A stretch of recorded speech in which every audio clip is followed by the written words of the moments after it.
Welcome back to the Chris Thompson Show with the coach in Grant Boone. I'm Kimberly Prather. No doubt there are thousands of new Chicago Bears and Cincinnati Bengals fans in Abilene and throughout the ACU family. Two former Wildcats, Danielle Manning and rookie Johnny Knox, play for the Bears, and Bernard Scott has already turned heads in his first training camp with the Bengals.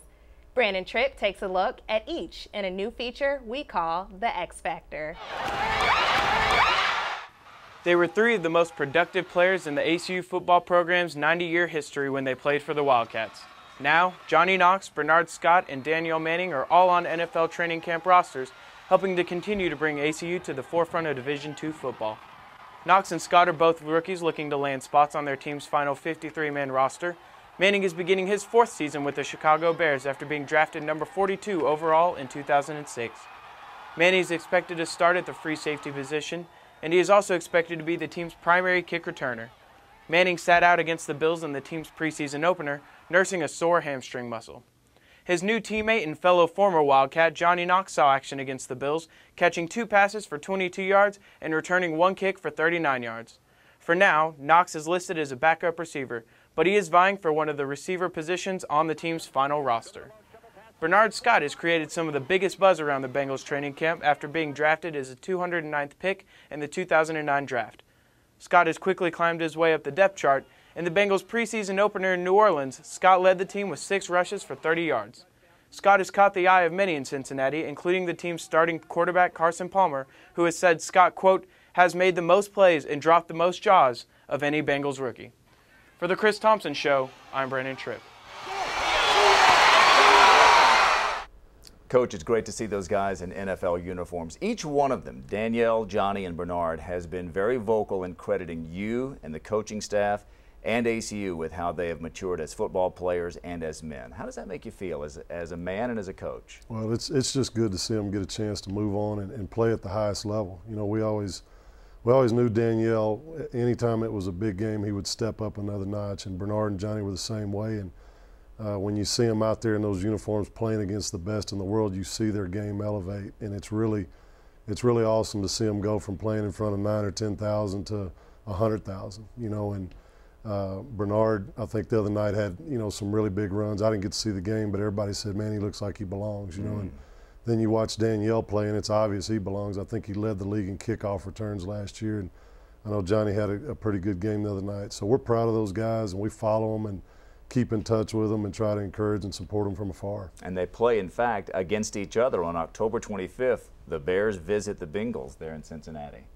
Coach, how successful do you think that each of these guys can be on the NFL level? Well, I think Danielle's already obviously established himself as a legitimate NFL player. I think he's he's got a big career in front of him, probably another 6-7 years out there. And then I think Johnny and Bernard both bring real talent to the table for any team because they can do other things besides just their position. They're both really good return guys, and they offer some skills that I think other players don't offer. So I think they'll find a long-term home with the teams that they're with. There are more immediate issues to deal with, specifically how to stop one of the nation's top teams, Northwest Missouri State, coming into Abilene next Thursday for the season opener. Blaine Singletary has put together this preview.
Take a look at Northwest Missouri State by the numbers. In 2008, a record of 13-2. One of those two losses, of course, came to ACU, 44-27 in the season opener for both teams in Maryville, Missouri. For the fourth consecutive year, they got to the NCAA Division II championship game, and for the fourth consecutive year, they came up just short, losing 21-14 to the champion Minnesota Duluth.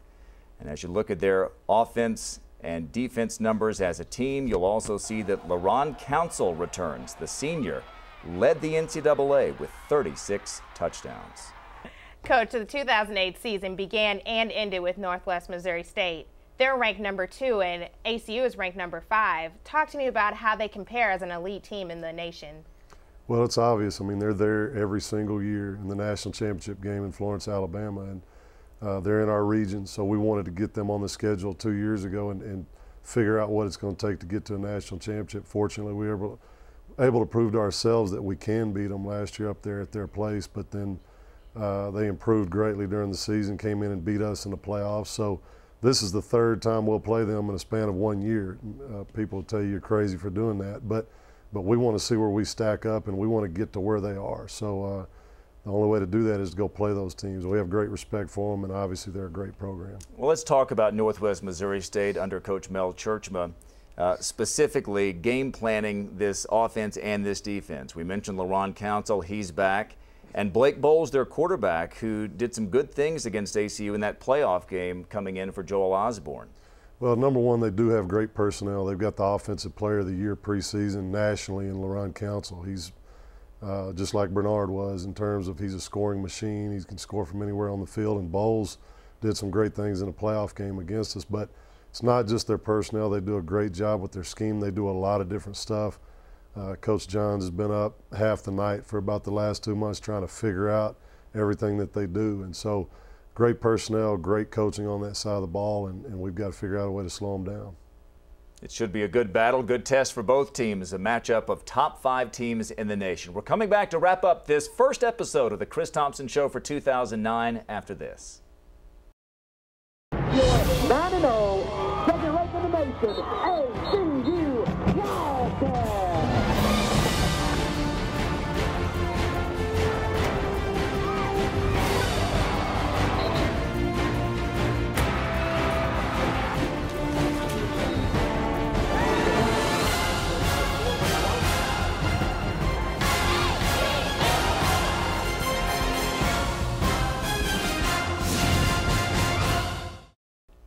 Welcome back to the first episode of the Chris Thomsen Show for 2009. Coach, let's hope this 2009 season opener goes as well as last year's, and this year a whole lot more people will have a chance to see the game.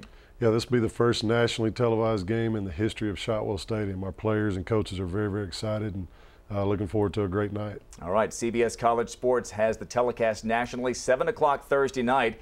And for that game, as well as every game all season long, you can hear the game locally on radio on Classic Country 1470 AM and online around the world on acusports.com. For the coach and for Kimberly Prather, I'm Grant Boone. Thanks for watching the Chris Thomsen Show.